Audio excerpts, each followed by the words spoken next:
Hey Moira, this is your brother. I'm gonna try and keep this one short. It's about 7 minutes to 6 in the morning on April 25th. And I've been sleeping very irregularly because I'm very upset. Let's start with the basics. Um, you're a psychopath. I am not. I'm a lawyer. You are not. I'm a legitimate college graduate. You most certainly are not. You were never admitted legitimately to an undergraduate institution before you attended Wellesley College. I'm your brother. I visited you in Ohio when you were living in Ohio. You lived at the house at 625 Clark Street in Westfield, New Jersey after you returned from Germany, from working in New Jersey in 1988. I helped move you from Michigan to Boston, specifically 2001 Commonwealth Avenue, apartment 8. I was part of your life. If you had been admitted to an undergraduate institution in such a way as to qualify you to become a Davis Scholar, um, I would have known about it. I don't know specifically how you pulled it off. I do not know the specifics. But from my knowledge of your life and my reading of the requirements for becoming a Davis Scholar at Wellesley College on the public website of Wellesley College, I am certain that you used some form of fraud, probably transcript fraud, to gain entrance and admission to Wellesley College as a Davis Scholar. You never lived on campus anywhere. And living on campus is an essential aspect of the Northeastern Liberal Arts College experience. There are many reasons for this. The two most primary reasons for this for an educational purpose are these. You're exposed to people you have to live with people who are different from you and have different majors. I lived with a lot of engineers in college, even though I was a political science major. It had a very strong effect on me. I lived with men like Timothy Trumbull, who's now got a PhD in electrical engineering, and Darren Whitfield Challey, who ended up as a computer scientist. He did computer security for Amazon or Twitter. I can't remember which. And Jack Chessa, who now teaches physics in Texas. He's got a PhD. Jack was these were all fraternity brothers of mine. Jack was a mechanical engineer. Tim Trumbull was a mechanical engineer. And I think Darren Challey was either an electrical engineer or a mechanical engineer. By living with these men and so many other people who were engineers, it affected the way I look at life and affected my education and my understanding of physics. I learned about Heisenberg's uncertainty principle by Jack Chessa talking about his shoes on his feet. It was a very interesting discussion. There was a lot of yelling by Jack, but what are you going to do? I learned about morality and ethics from these men. I was elected the Sentinel of Phi Sigma Kappa fraternity. Sentinel is the person in charge of rituals and morality in the fraternity. The cardinal principles of Phi Sigma Kappa fraternity are brotherhood, scholarship, and character. We take the character part pretty seriously. And that makes it a good segue to the other purpose of having people live on campus. Having all your students live on campus in the Northeastern Liberal Arts College experience tends to weed out the psychopaths, the bad actors. An example of this is, I don't remember his name. He was one of my pledge brothers my freshman year. He got weeded out. He drank too much. He didn't do his homework. He went on what we call permanent dean's vacation. He got bad grades. He drank too much. And he had to take Dean's vacation, which is a term off for getting, like a .71 grade point average. And then he never came back. That's why it's usually a requirement. It's actually a requirement of the Northeastern Liberal Arts College experience that you live on campus. And Moira, you never lived on campus anywhere. And this is why Wellesley College requires Davis scholars to have lived on campus somewhere, to have been admitted to and attended a college before they attend Wellesley College as a Davis scholar. Otherwise, all Wellesley College students are required to live on campus. You never lived on campus, Maura. So the point of this entire discussion is, Maura, you are not a legitimate person. You're not a legitimate professional with a college degree. I am. And I have a law degree. And I have more than 30 courses at Harvard Extension. I know how to work hard academically. And I was a sworn assistant district attorney in Middlesex County for 4 years. A minor government official. And I was never accused of lying. And you're some con artist psychopath. You are a con artist psychopath, Moira. Now, this message is for you and your co-conspirators. The Italian mafia, the Greek mob, and the corrupt network of people that they have working for them on occasion in Middlesex County, in the district attorney's office, in state police, in the Newton police, in the probate court, Newton city government.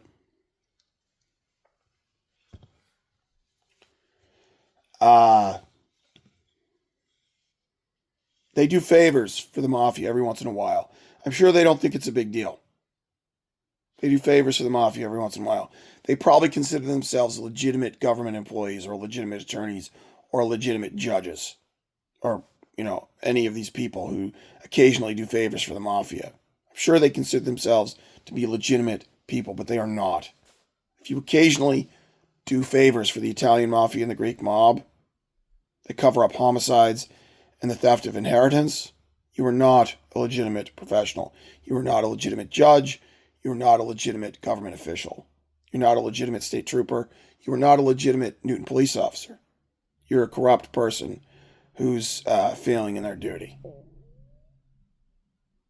I do not know precisely the entire list of people who fit into this category.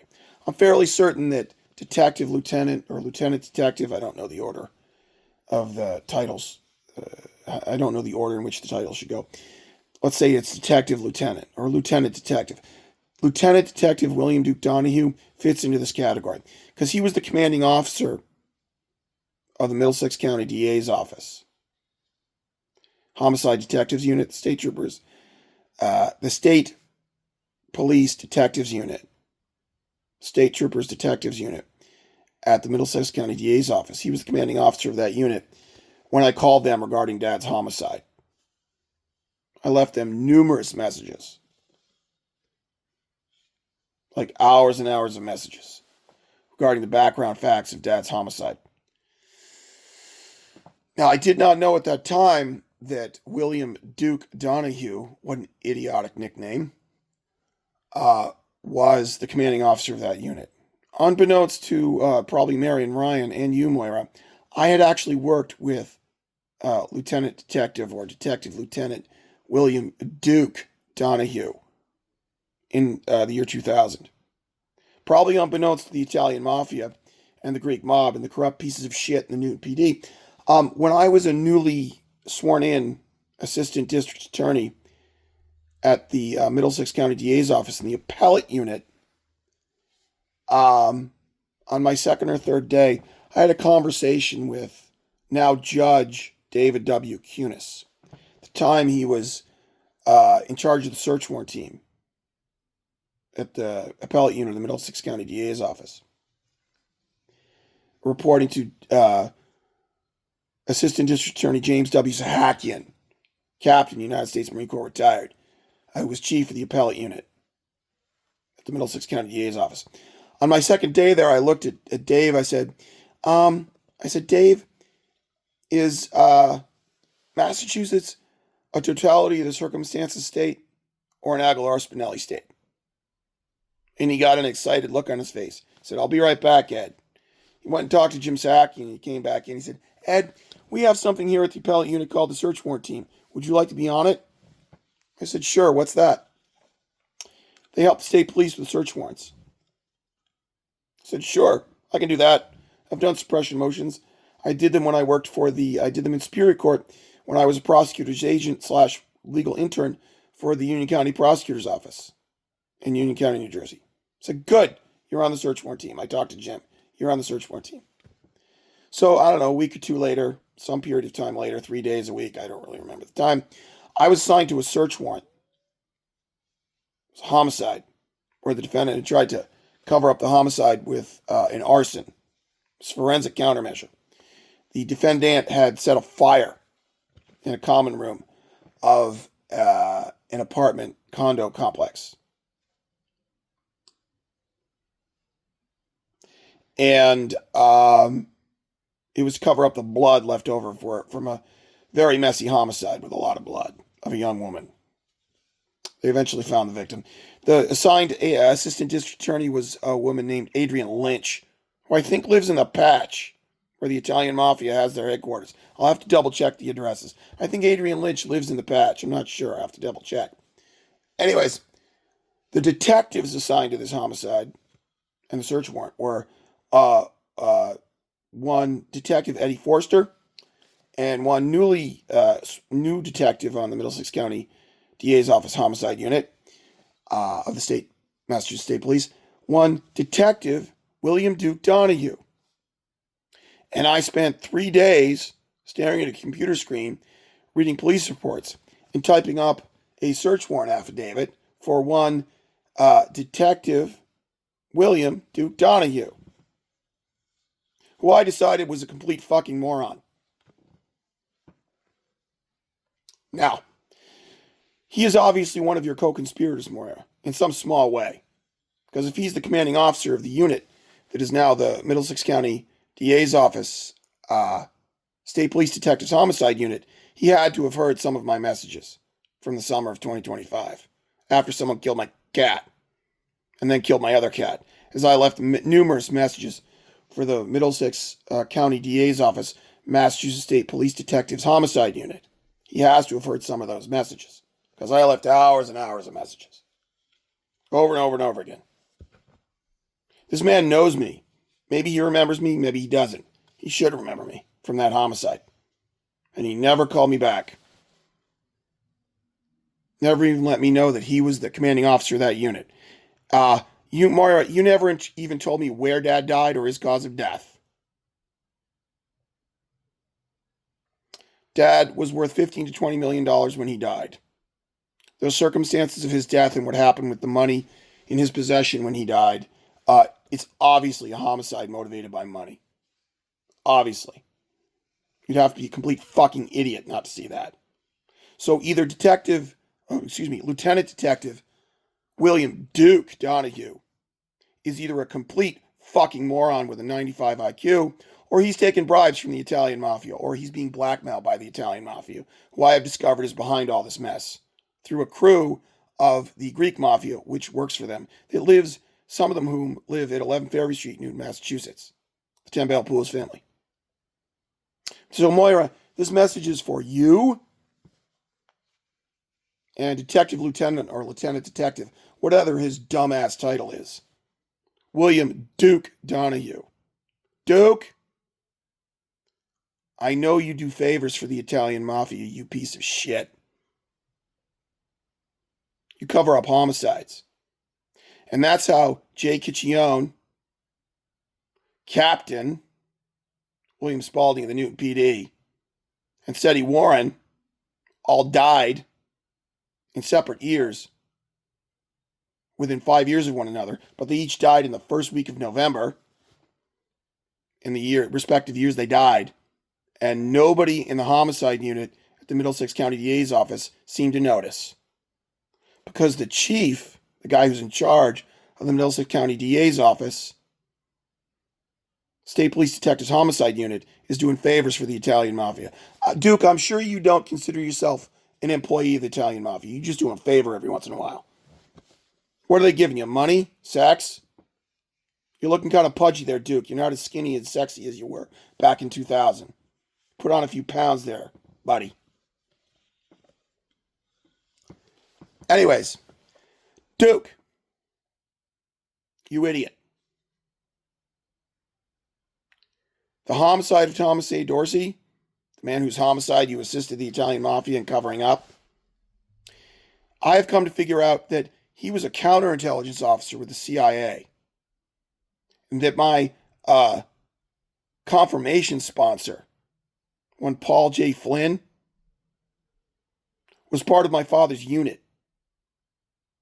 And a close friend of the family, Patrick J. Hennigan, was part of the unit.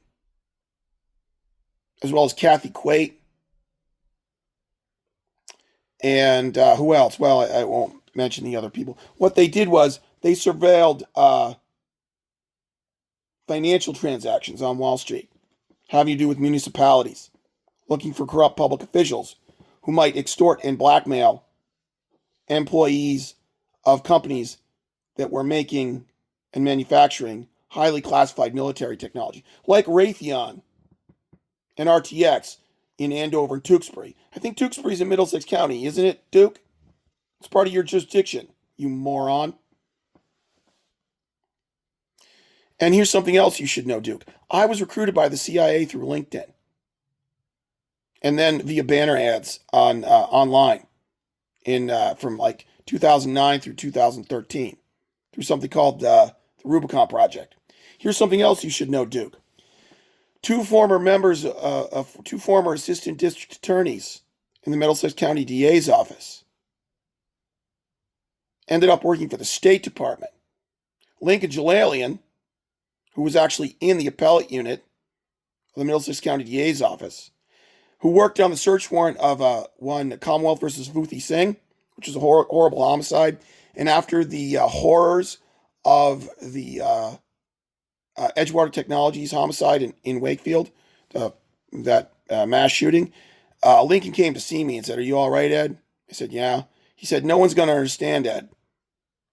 He said, "I saw Vuthi Singh and it was a horrible homicide scene and no one in the office is going to understand. Tell me if you need help." Lincoln ended up working for the State Department as a State Department official. And so did a guy named Patrick Cannell, who I've socialized with quite a bit. Not for over 15 years, but for about a year while I was at the DA's office, a year and a half, from say 2002 to 2004, I actually socialized with Patrick Cannell. And they both ended up working for the State Department. And they served together in Iraq. But I'm sure Lincoln and Patrick, I'm sure they only worked for the State Department. I am certain they never worked for the CIA. Duke, you covered up the murder of a CIA officer. Duke, what do you think's going to happen? I don't know. I'm just some schmuck who's been unemployed for the better part of 18 years because I've been terrorized by the Italian mafia, who the Massachusetts State Police refuse to enforce the law against. Duke, good luck. I have no idea what's going to happen, Duke. Why don't you call up the CIA and find out?